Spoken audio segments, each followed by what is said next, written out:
todos aqui presentes com a paz gloriosa do nosso Senhor e Salvador Jesus Cristo. Amém? Louvado seja Deus por mais um dia de vida que o Senhor nos concede. Esse dia de domingo, dia de celebrarmos ao nosso Deus, dia 19 de junho. Eu quero nesse momento convidá-los a abrir a palavra do Senhor nos Salmos, capítulo 129. Salmos, capítulo 129.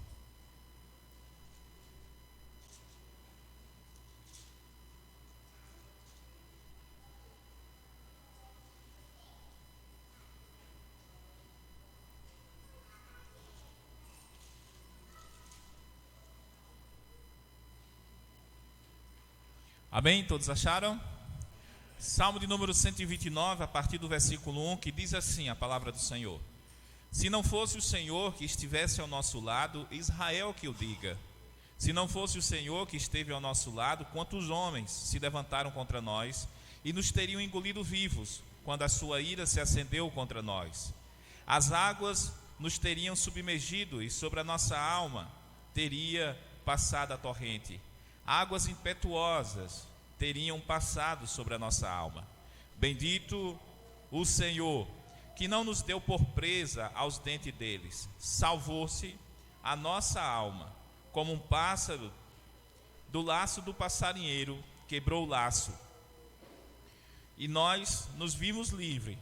O nosso socorro está em o nome do nosso Senhor, Criador dos céus e da terra. Amém. Louvado seja Deus. Quando nós iniciamos as leituras da palavra do Senhor, sempre há um texto que chama a atenção, sempre tem palavras que nos chamam a atenção, e uma delas que ficou na minha mente hoje, amanheci o dia, foi com esse texto do Salmo de número 124, se não fosse o Senhor que esteve ao nosso lado. Salmo esse é o Salmo de Davi. E como eu já falei várias vezes aqui, o nosso salmo, eu falo sempre, que ele é para nós uma oração, é um cântico, é um agradecimento. E aqui o salmista, nesse cântico de romagem, ele está exaltando e falando e lembrando do que Deus tem feito. Se não fosse o Senhor que estivesse ao nosso lado. E o Senhor está ao nosso lado. Ele é aquele que é o nosso auxílio, Ele é aquele que é o nosso socorro, Ele que é aquele que é a nossa ação direta, divina, sobrenatural. Nesse momento, que você possa lembrar do que Deus tem feito na sua vida e agradecer a Deus, se não fosse Ele por você e se não fosse Ele por mim. Fecha teus olhos, curva tua cabeça nessa hora, vamos orar ao nosso Deus. Soberano Deus, Pai, Criador e Senhor, exaltamos o Senhor nessa noite, bendizemos ao Senhor que é Deus, acima de tudo e de todos.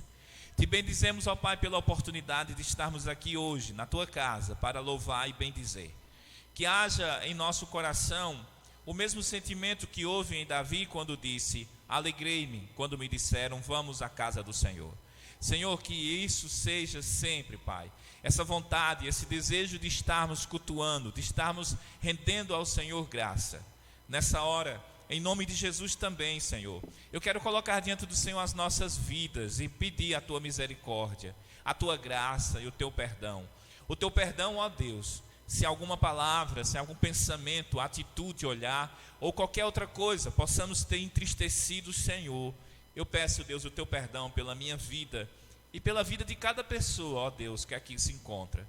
Jesus, nos ajude, Senhor, nos ajude nessa nossa caminhada.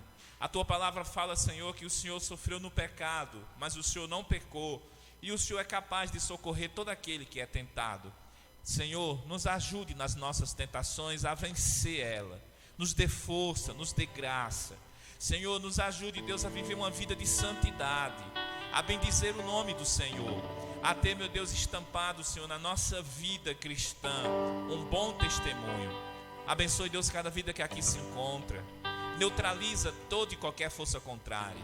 Senhor, vai ao encontro de cada um dos corações que aqui estão e daqueles que aqui ainda hão de chegar.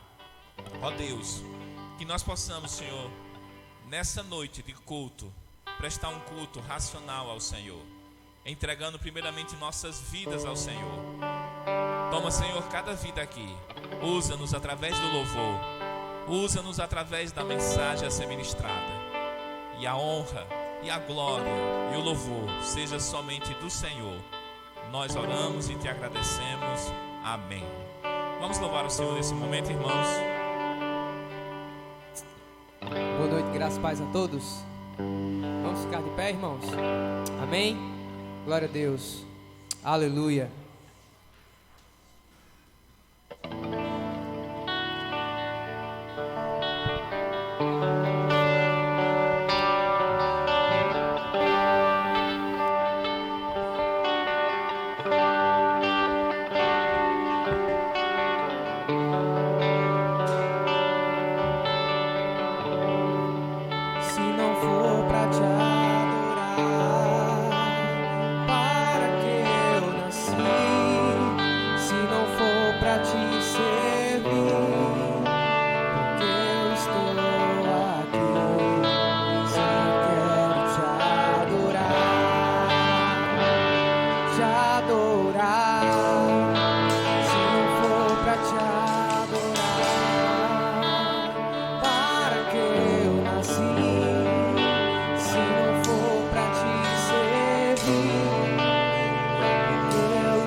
Senhor,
descemos para adorar ao Senhor na beleza da sua santidade. Aleluia.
Poderoso esse nome é, o nome de Jesus, meu Rei. Poderoso esse nome é, mais forte que tudo é. Poderoso esse nome é, nome de Jesus. Poderoso esse nome é, nome de Jesus. Aleluia, porque o nome de Jesus é poderoso.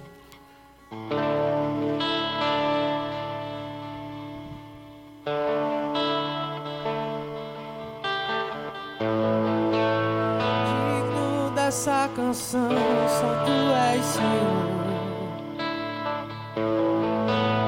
Digno do meu louvor, só tu és Senhor.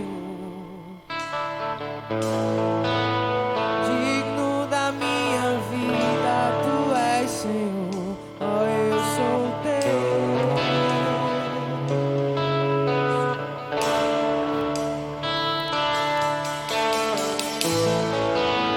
Nome que é sobre todos é o teu.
coração com a tua presença, Senhor.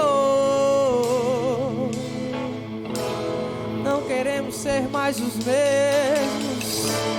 Transforma o nosso interior. Enche-nos do teu Santo Espírito, Deus. Aleluia. Amém. Pode sentar-se por um momento, irmãos. À medida que fomos sentando, convido-os a abrir a palavra do Senhor lá no livro de Tiago.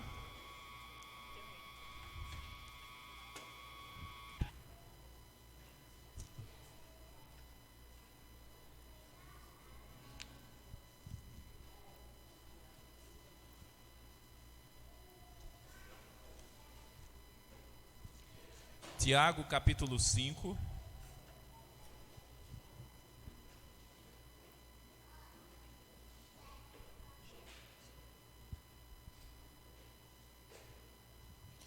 Tiago, capítulo 5, a partir do versículo 12. Nos diz assim a palavra do Senhor: Acima de tudo, porém, meus irmãos, não jureis nem pelo céu, nem pela terra, nem por qualquer outro voto. Antes seja o vosso sim, sim, e o vosso não, não, para não cairdes em juízo. Está alguém enfermo no meio de vós? Faça oração. Está alguém alegre? Cante louvores. Quero também convidá-los a abrir a palavra do Senhor lá no livro de Gálatas. Livro de Gálatas. Epístola aos Gálatas.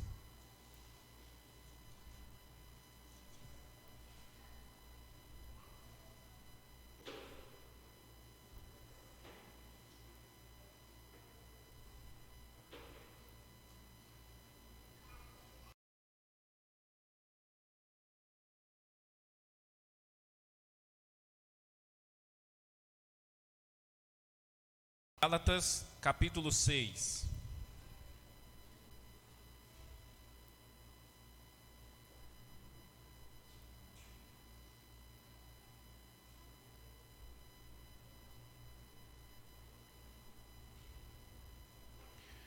Gálatas, capítulo 6, a partir do versículo 1, nos diz assim a palavra do Senhor: Irmãos, se alguém for surpreendido em alguma falta, vós que sois espirituais, corrigi-os com espírito de brandura, e guarda-te para que não sejais também tentado. Levai as cargas uns dos outros, e assim cumprireis a lei de Cristo. Amém? Eu cito esses versículos nesse momento como um momento para a gente orar, e o apóstolo Paulo nessas cartas, ele orienta sobre a necessidade de nós nos importarmos com as pessoas, aquelas que estão sofrendo, aquelas que estão enfermas, ou aquelas que estão passando por um ou outro momento difícil. A palavra nos instrui, através dessas duas epístolas, a orarmos, a interceder, não nos colocarmos de superiores, mas em saber que nós também podemos estar tentados, estar condicionados à mesma coisa se não vigiarmos. E eu quero nesse momento convidá-lo a orar ao Senhor. Orar pela igreja, orar pedindo a Deus um avivamento ao Senhor, orar a Deus pedindo para que o Senhor possa curar aqueles que estão enfermos, orar ao Senhor pedindo para que Deus possa fazer um mover grande no meio de nós, a começar em nós, orar por aquelas pessoas que estão afastadas, para que o Senhor possa motivá-los através do seu Santo Espírito, e haver uma mudança e um desejo de também estar cultuando ao Senhor. Vamos orar nesse momento. Senhor nosso Deus, nessa noite nós estamos aqui reunidos em nome de Jesus. Estamos, Senhor, primeiramente para dizer que se não for o Senhor, Pai Santo, o que será de nós? Tu és o Deus do impossível, Tu és o Deus que transforma, Tu és o Deus que muda a sorte do homem, transforma o coração. E nós estamos aqui nessa noite, Senhor, também nesse momento de culto, para intercedermos, levar as cargas uns dos outros. Nós queremos, Deus, nessa noite orar, Senhor, por aqueles que estão sofrendo, seja por situação financeira, seja pela situação de enfermidade, uma luta, seja o que for, nós queremos pedir nessa hora, Senhor, vá ao encontro, Deus, dessas pessoas. Ajude-os, Pai, de tal maneira, Senhor, que eles possam ver o agir do Senhor, seja na situação da sua saúde, nesse problema difícil que essa pessoa possa estar passando, seja no que for. Nós queremos orar nessa noite, Pai. Deus, também nós queremos orar pela igreja aqui. Oramos, Senhor, por esta igreja, pelas congregações a qual essa igreja ainda está sob responsabilidade. Eu te peço, Senhor, que o Senhor possa, Senhor, trazer um avivamento em nossos corações, transformando-nos, Deus, de tal maneira que a gente tenha, Senhor, um desejo sincero de buscar o Senhor. Cure, Deus, aqueles que precisam, Senhor, ser curados. Liberta aqueles que precisam de libertação. Pai, eu oro, Deus, por essa igreja. Deus, traz um avivamento, Senhor. Um avivamento, Deus, aonde nós possamos ser despertados em buscar a Tua palavra. Um avivamento, Senhor, aonde a gente possa se colocar, meu Deus, na condição de sermos intercessores. Avivamento esse, Senhor, a qual nós possamos experimentar mais e mais do Senhor na nossa vida, Pai. Eu oro, Deus. Eu peço, Deus, por cada um de nós, Senhor, nessa noite. Em nome de Jesus. Amém e amém. Louvado seja Deus. Amados, quero também convidá-los a abrir a palavra do Senhor, lá no livro de Provérbios, capítulo 3. Esse momento agora nós teremos um momento de trazer nossos dízimos e ofertas à casa do Senhor. O ato de ofertar, de dizimar na casa do Senhor, irmãos, nós fazemos isso porque a palavra de Deus nos ensina. E ao fazermos isso, irmãos, nós honramos ao Senhor também. Eu entendo, irmãos, que quando a gente sabe que tem que ser fiel a Deus e não é, a gente não está honrando a Deus. Porque tudo que nós temos, eu olho para essa igreja hoje, tudo que já temos alcançado, eu olho para a questão da estrutura em si, dos gastos que essa igreja precisa efetuar, e isso acontece, irmãos, através dos dízimos e ofertas. Se nós estamos usufruindo disso, irmãos, é porque Deus nos dá a condição, e Deus usa pessoas, e eu quero incentivá-los a honrar a Deus, a ser fiel a Deus. Muitos aqui já têm a consciência disso, no que pese, sabe que tem que ser dizimista e não é. E às vezes eu fico me preocupando, eu fico assim me pensando, até quando isso vai acontecer? Porque, irmãos, nós vemos que a palavra do Senhor nos ensina bem aqui no versículo 9 do capítulo 3, que nos diz: honra ao Senhor com os teus bens e com as primícias de toda a tua renda, e se encherão fartamente os teus celeiros, e transbordarão de vinho os teus lagares. E isso Deus faz, irmão. Eu quero lembrar do que tem acontecido com a minha sogra e falar para vocês aqui. Minha sogra está lá na casa dela, fazendo uma reforma. E eu olho para aquela mulher e vejo como é literal, é visível, como Deus abençoa aquela mulher. Ela só tem um salário. Desse salário agora ela adquiriu outro, depois da morte do meu sogro. Mas aquela mulher, ela multiplica o dinheiro dela de tal maneira que hoje está fazendo uma reforma lá, esses dias. E ela, irmãos, eu falo isso porque eu vejo lá, todo mês ela já separa o dízimo dela. Com os outros ela cuida da casa, ela compra sua roupa, ela faz feira. E ainda sobra dinheiro para poupar. De tal maneira que está lá, naquela reforma que ela está fazendo, pagando pedreiro a diária, e diária de pedreiro hoje não tá fácil. Os materiais de construção, que vocês sabem que é tudo caro, mas Deus assim tem abençoado aquela mulher. E ela é uma prova viva, irmãos. E eu digo para nós, se vocês querem ver Deus abençoar a sua vida nessa área financeira, sejam fiéis ao Senhor. Mas se vocês querem ver o diabo continuando a fazer mexidos, é você deixar de ser fiel ao Senhor. O devorador tem feito muito na vida das pessoas. E eu quero pedir que você aprenda a honrar ao Senhor. O que eu não falo pedir aqui é no sentido de você lembrar que há uma promessa. Honra a Deus, seja fiel ao Senhor. Enquanto louvamos ao Senhor nessa noite, você tem a oportunidade de trazer seu dízimo e oferta à casa do Senhor.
Oremos. Nosso Deus, eu louvo o teu nome e agradeço, porque o Senhor nos dá a oportunidade de servir ao Senhor e honrar o Senhor, trazendo as primícias de toda a nossa renda. Pai, obrigado, Senhor, porque eu tenho visto aqui na igreja o Senhor agindo de forma gloriosa e honrosa também. Abençoe, Deus, cada dizimista, cada ofertante que trouxe para a casa do Senhor, a tua casa, Deus, para que haja mantimento, trouxe a oferta e honrou o Senhor. Abençoe, Deus, cada um. Pai, também nessa hora eu quero pedir pela tua palavra a ser ministrada. Fale, Deus, ao nosso coração essa noite, em nome de Jesus, amém.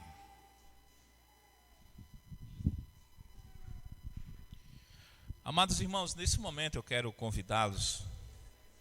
Nós teremos a oportunidade da palavra do Senhor, a ouvir o que é ao nosso coração designado essa noite.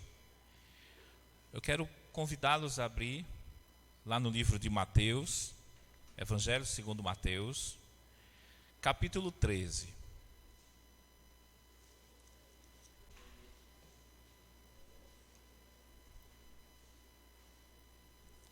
Mateus, capítulo 13.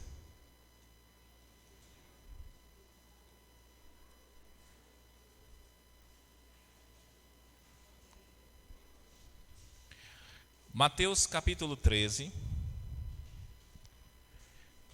a partir do versículo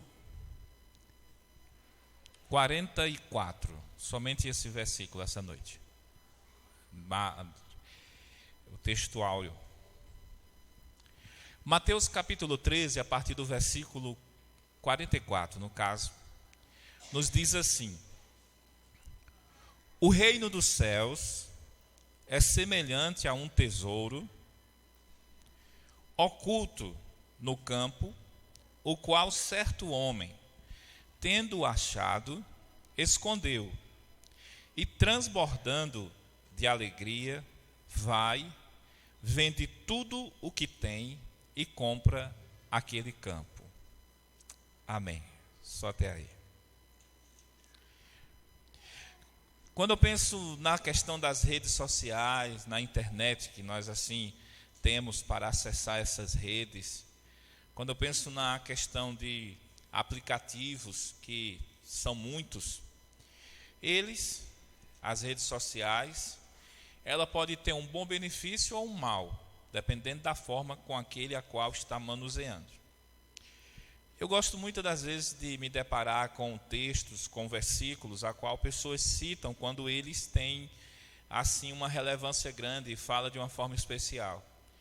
E às vezes quando eu estou lendo alguma coisa assim, que eu estou acessando algum pregador, alguma mensagem ali, ou texto citado, e aquilo ali tem momentos que fala muito ao nosso coração, no caso propriamente ao meu, quando assim eu estou utilizando essas redes sociais.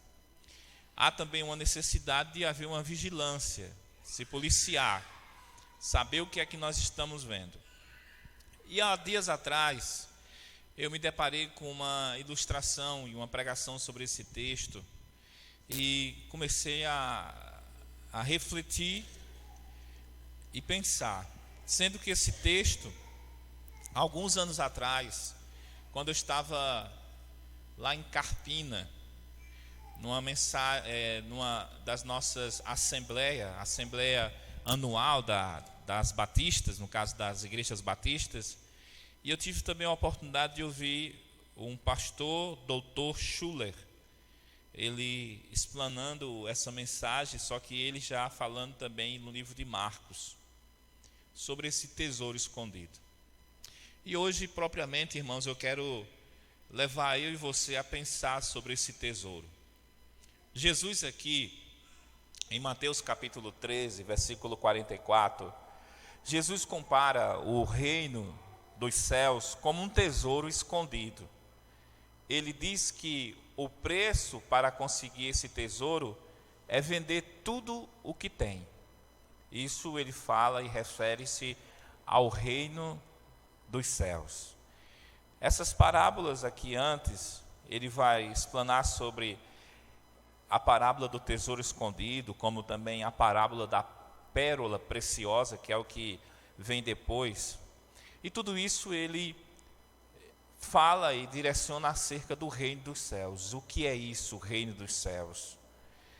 Nós sabemos, quando lemos os evangelhos, Jesus muitas das vezes falava por parábolas.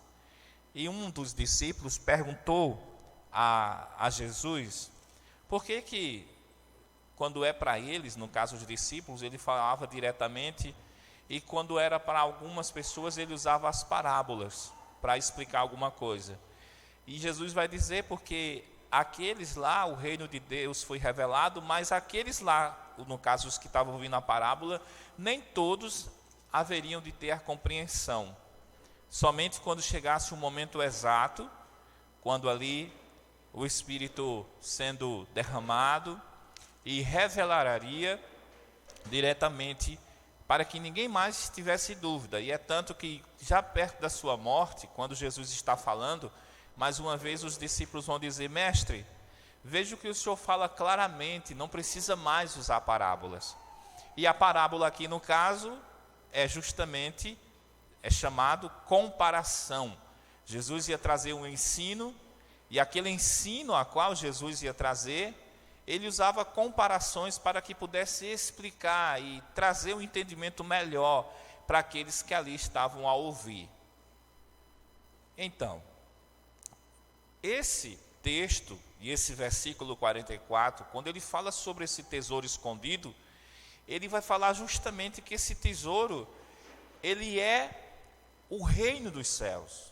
Esse tesouro escondido é o reino dos céus.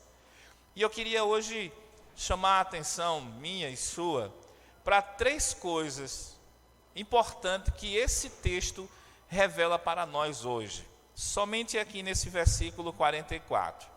O primeiro que ele vai falar, ele vai dizer assim: o reino dos céus é semelhante a um tesouro. Abra o destaque, Jesus chama o reino dos céus a um tesouro. E há uma pergunta: qual é o maior tesouro que você tem?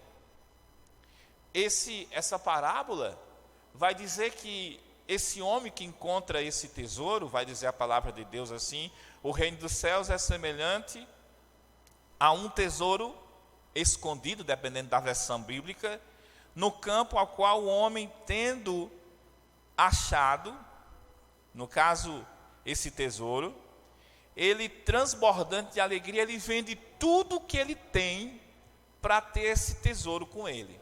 Ou seja, tudo, todas as posses, tudo que ele tinha, ele considerou aquele tesouro mais importante, ao ponto de ele vender tudo para ter esse tesouro com ele.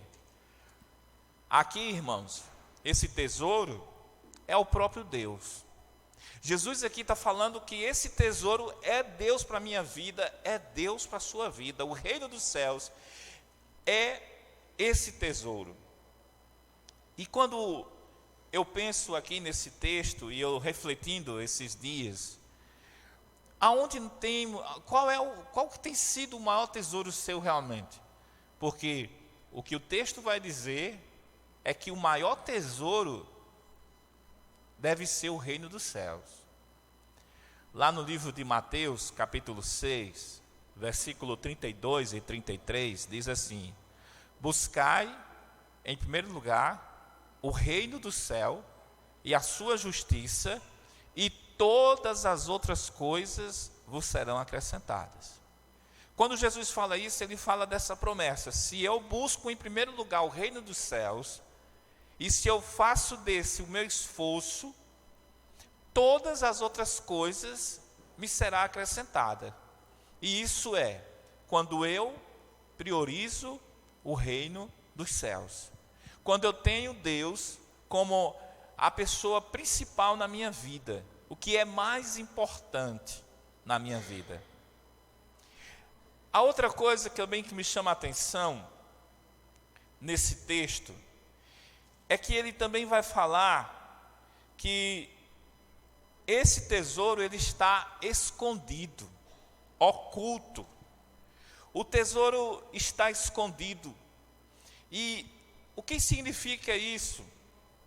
esse tesouro escondido. Então, no caso, ele vai dizer que esse tesouro escondido, só quem vai encontrar é quem está disposto a gastar tempo, a se dedicar, a se empenhar para ter esse tesouro com ele.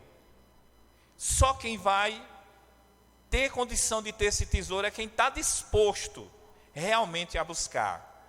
E isso só vai acontecer quando você estiver disposto a priorizar o que é de mais importante, encontrar esse tesouro, encontrar Deus.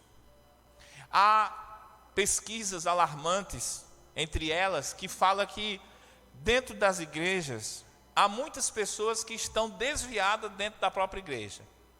Tem pessoas que não tiveram um encontro real com Cristo. Tem pessoas que não vivem realmente aquele evangelho de renúncia, de deixar tudo por amor. Quando aquele jovem rico que se encontra no evangelho de Lucas, quando ele vai ter com Jesus, ele vai dizer: bom mestre, o que farei para herdar o reino dos céus?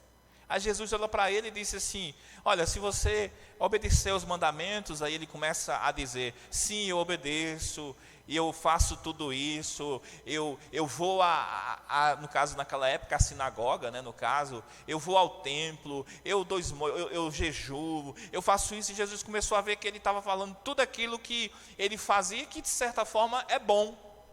Mas aí Jesus olha bem no coração, nos olhos dele, Jesus sendo Deus, e ele vê realmente o que está no coração. Aquele jovem, como o próprio texto vai dizer, que era um jovem rico.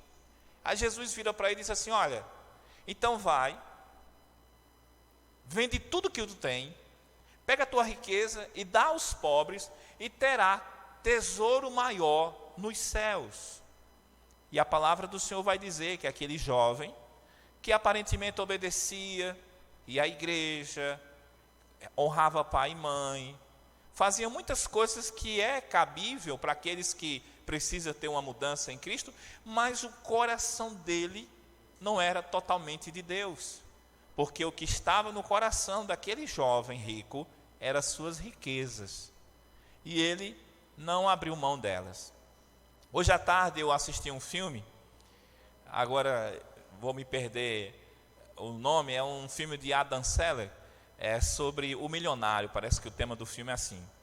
Aí o enredo do filme é em torno dele, no que pese ele herdou uma herança, e ele, essa herança, nos exageros do filme, disse que ele tinha acesso a 40 bilhões, era o herdeiro, ele era o neto de um grande investidor das bolsas de valores e tudo.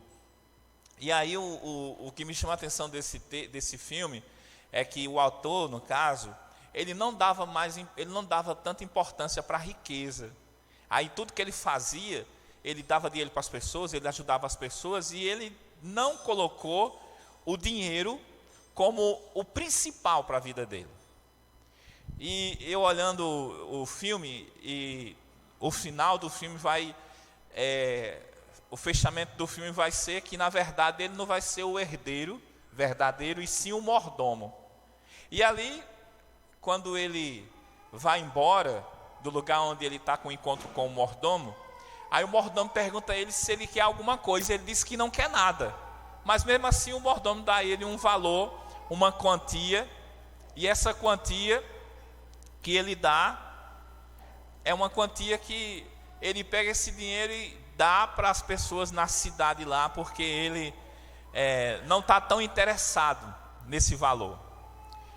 Mas eu pensando assim, e se for isso na vida real, assim,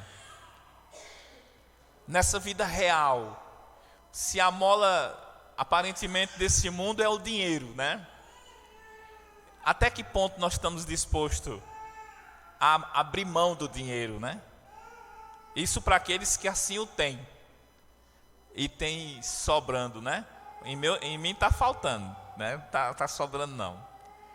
Mas eu pensando e fazendo uma associação, Esté, tu está concorrendo comigo hoje, Esté. E fazendo uma associação, nessa associação eu penso assim, até que ponto nós estamos dispostos à busca desse tesouro escondido? Até que ponto eu vou atrás desse tesouro, né? E qual a importância, o que é mais relevante na minha vida hoje? Jesus vai dizer, nesse único versículo, que ele vai dizer que esse homem, ele encontra esse tesouro estava escondido, e ele faz todo o esforço possível para ter esse tesouro com ele. E para ele ter esse tesouro com ele, ele vende tudo, e é capaz de tudo para ter aquele tesouro. Só quem gasta tempo vai encontrar esse tesouro. Só quem está disposto a buscar realmente esse tesouro. Hoje nós vemos muitas igrejas buscando de certa forma várias formas para tentar chamar o povo a atenção, atrair a atenção, mas quando a gente olha desde os primórdios, o que é mais importante para que a gente conheça Deus é meditar na lei, é buscar ter um relacionamento, buscando estar com o Senhor, orando, se consagrando. E isso tem deixado a desejar em muitas pessoas, ao ponto que a palavra de Deus, que ela é viva e eficaz, é mais cortante do que qualquer espada de dois gumes. Que a palavra de Deus, como o salmista diz lá no Salmo 119, 105, lâmpada para os meus pés e a tua palavra e luz para os meus caminhos. Que essa palavra, que o próprio salmista no Salmo 119, versículo 11, ele diz: guardo a tua palavra do meu coração para não pecar contra ti.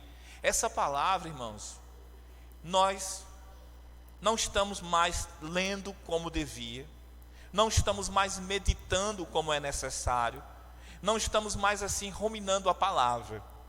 Esses dias eu estou preparando uma mensagem para trazer para nós aqui. Ela se encontra no livro de Juízes. E eu tenho ali refletido sobre aquele texto, lido. Aí depois de novo eu abro lá no meu celular, no aplicativo lá da Bíblia, leio de novo e começo a pensar aquilo como está falando no meu coração. Porque para mim falar para vocês, tem que falar primeiro ao meu coração. E eu fico lembrando porque eu vejo a questão do contexto histórico, cultural daquela época, o porquê disso.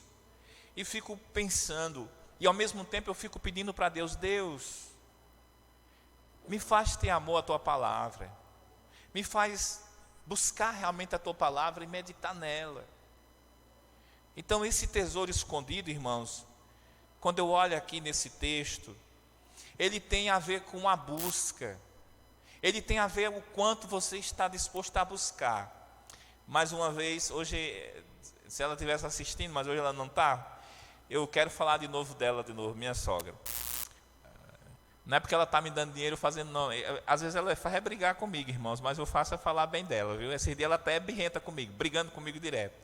Mas eu lembro do bom que ela tem, tirando as brigas comigo. Outra coisa que me chama a atenção é a idade dela. O compromisso que ela tem com a casa de Deus em ir para a casa de Deus.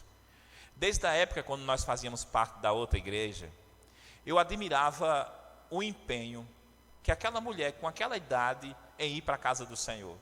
E olha que tinha do dia de domingo, que domingo lá, a escola bíblica pela manhã e o culto à noite. Ela mora no José e Maria e a igreja fica na Areia Branca. Para vocês sintonizarem, saber onde é, ali onde é o Detran, ali onde é ali o colégio Adelina Almeida, por trás daquele colégio ficava ali a igreja que ela congregava. E ela saía do José e Maria. José e Maria, vocês sabem, aquelas duas praças lá. Aquela mulher, ela saía da casa dela de pé e ia para lá. E outra, ela não chegava no meio do culto, depois do culto, ela era das primeiras a chegar. E ela estava lá. Ficava no culto até o final, quando terminava. Depois voltava para casa. Voltava de boa? Não, chegava em casa, tinha que terminar de fazer o almoço, porque logo cedo ela já tinha encaminhado o almoço. E depois ia terminar o almoço. O meu sogro, ele era meio cri-cri, então o almoço tinha que estar pronto na hora certa. E o almoço sempre ela fazia e entregava o almoço na hora certa ali. À noite, o culto às 19 horas.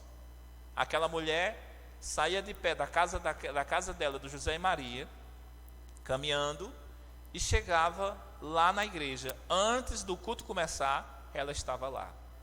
Sede de Deus, sede de buscar a Deus, sede de conhecer a Deus. E o que está faltando conosco hoje? Aí eu penso, até que ponto nós estamos dispostos a ir atrás desse tesouro escondido? Uma coisa, eu abro um parêntese, não tem nada a ver mais diretamente. Uma coisa que acontece conosco, vocês podem perceber. A igreja é assim, quando tem um evento na igreja, aí parece que a pessoa bota assim, bom, eu já cumpri meu compromisso. No outro dia, a igreja fica vazia. As pessoas não vêm para a igreja não, porque participaram ontem, então hoje já fui para o culto já. E isso não é a primeira vez. Isso sempre acontece com a gente. E eu estou falando isso aqui, é por isso eu vou abrir um parêntese. Tem a ver, será? É claro que a gente vai dar um desconto daqueles que por motivo de força maior. Mas é muito coincidência se todo for por motivo de força maior não está no culto, porque no outro culto já estava participando. Outra coisa interessante que eu tenho percebido, e eu quero agora, como pastor, chamar a atenção nossa, geral, é que ultimamente os cultos de quinta-feira, sabe quantas pessoas está tendo nos cultos de quinta-feira? 5 pessoas. Quando a gente bate o recorde 6, isso já vai 4 semanas assim, irmãos. O que é que está acontecendo com o povo? É o frio? É a chuva, que às vezes dá um pinguinho de chuva, porque teve um dia que deu só uma neblinadazinha, muita gente não foi para a igreja. Eu concordaria se a pessoa deixasse de ir para o colégio, deixasse de ir para o trabalho, deixasse de fazer as obrigações, aí eu concordaria. Mas por que ir para a casa de Deus a gente deixa por qualquer coisa de ir para a casa do Senhor? É uma preocupação. Até quando? Até como nós estamos dispostos a buscar a Deus? Lá em Jeremias, capítulo 29, versículo 13 ao 14, diz assim: buscar-me-eis e me achareis, quando me buscardes de todo o vosso coração. Aí o versículo em seguinte diz: e serei achado por vós, diz o Senhor. Irmãos, temos que buscar mais o Senhor, irmãos. Temos que estar disposto a buscar realmente ao Senhor. Ao ponto da gente dizer, como o salmista Davi disse: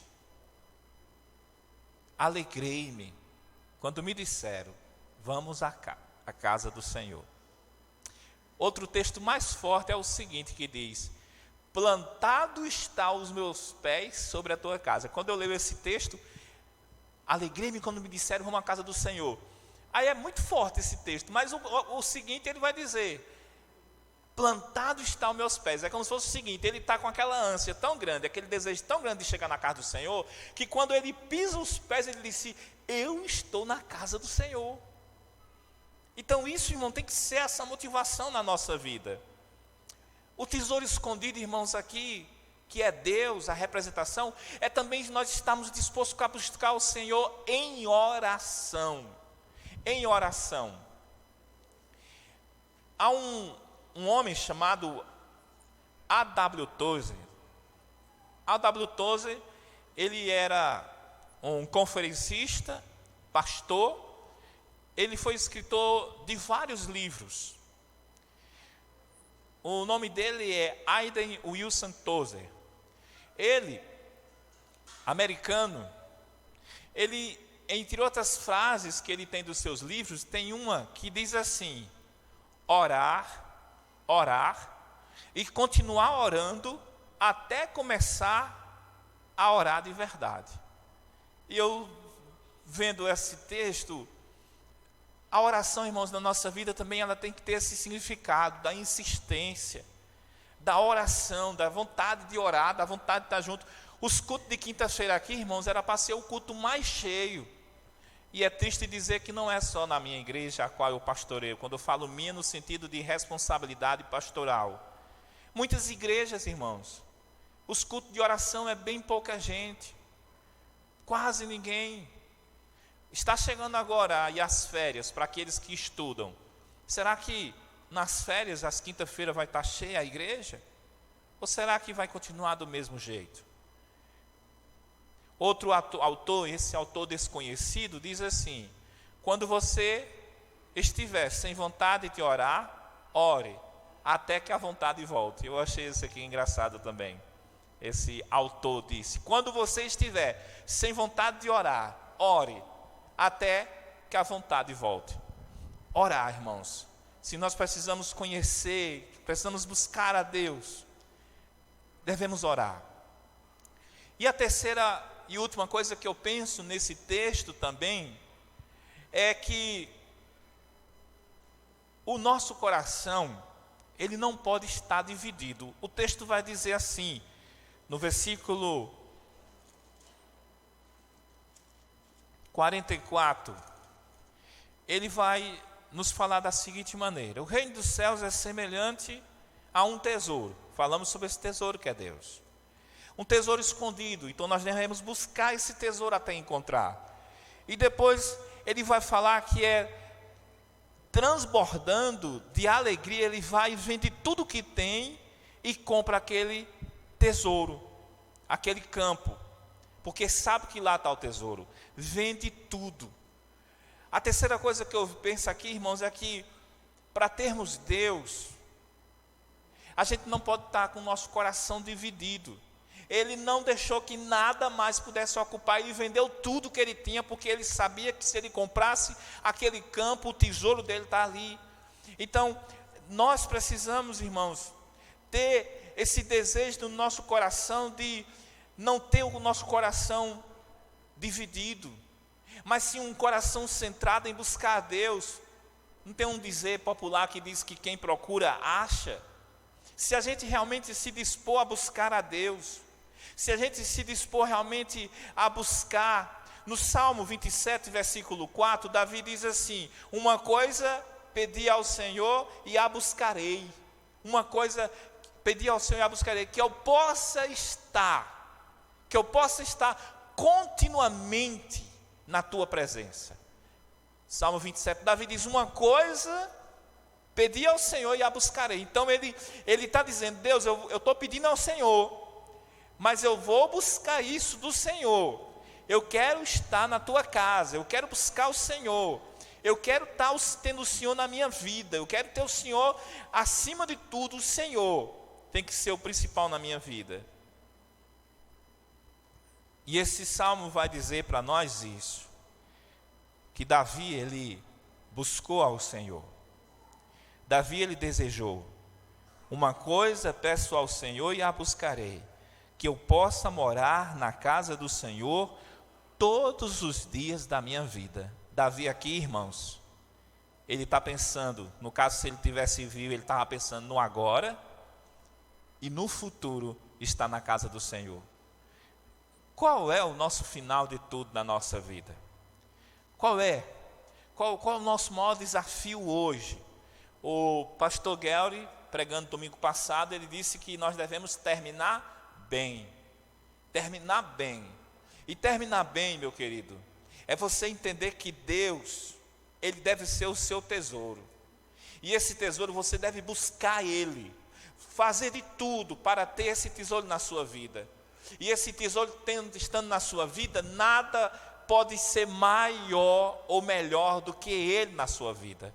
Deus tem que ser o maior. Deus tem que ser o melhor.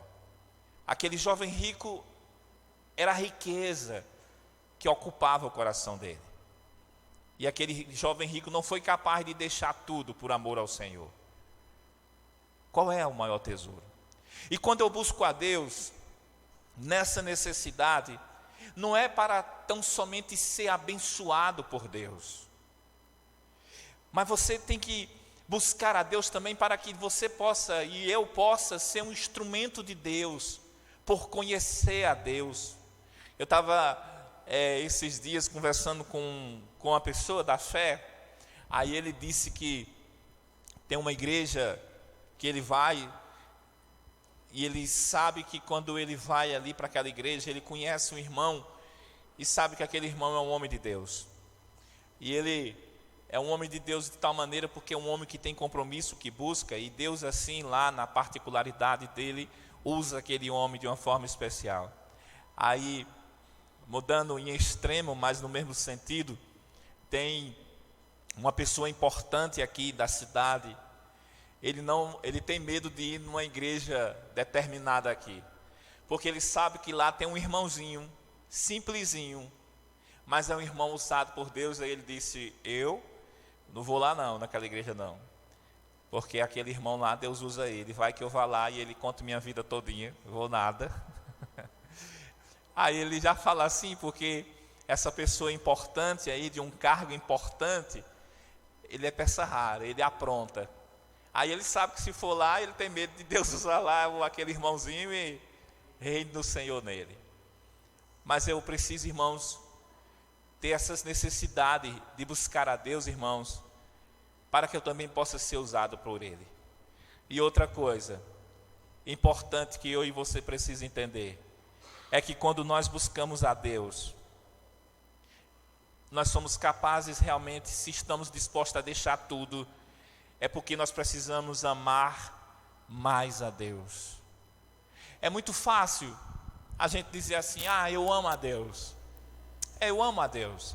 Mas se a gente mudasse a palavra, se a gente, ao invés de dizer que ama a Deus, a gente perguntasse para Deus e dissesse: Deus, eu te amo, qual seria a resposta de Deus para a nossa vida? E eu quero nessa noite encerrar esse texto. O tema eu deixei para o final. O tema é o maior tesouro. Qual é o meu maior tesouro? Qual é o seu maior tesouro? Que o maior tesouro da nossa vida seja o Senhor. E por Ele, a gente seja disposto a deixar tudo por amor a Ele. Que esse tesouro, ele seja para mim, para você, o maior esforço que você faça para encontrar a Ele. John Ryder, o livro O Homem que Orava, sempre quando eu lembro dessa questão de oração, John Ryder foi um grande missionário na Índia, ganhou milhares de vidas para Cristo, mas o que fez aquele homem ser o que ele foi lá, foi dentro da casa dele, orando, buscando e tendo um desejo intenso de orar ao Senhor. Certa feita, aquele homem orando ali com o quarto fechado, ele não se deparou do tempo que ele estava orando ao Senhor. Desde cedo começou a orar e buscar o Senhor, e aquela comunhão foi tão boa, foi tão forte, foi tão direta, ao ponto que a mãe dele percebeu que ele estava sem almoçar. Aí quando ela abre a porta do quarto, a presença de Deus naquele quarto foi tão forte que aquela mulher caiu de costa ali. Não aconteceu nada com ela, mas a presença de Deus foi tamanha naquele quarto.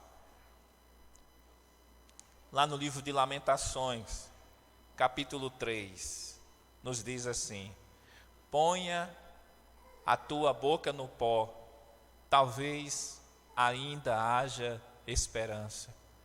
Eu quero finalizar hoje, irmãos, dizendo para mim e para você, nós precisamos focar em Deus, nós precisamos realmente buscar a Deus, nós precisamos realmente valorizar o que é mais importante e concentrar nossas forças, o nosso objetivo naquilo que é mais importante. Quando Josué assume a liderança ali daquela condução do povo à terra prometida, lá em Josué capítulo 1, quando Deus chama a Josué e diz: meu servo Moisés é morto, agora vem tu e entra com esse povo à terra prometida. Não te mandei eu? Seja forte e corajoso. E quando Josué está sendo chamado ali para conduzir aquele povo, Deus vai dizer para ele: não temas, eu estou contigo. Medita na lei do Senhor e dela não te desvie nem para a direita e nem para a esquerda, para que tu seja bem sucedido por onde quer que você andar.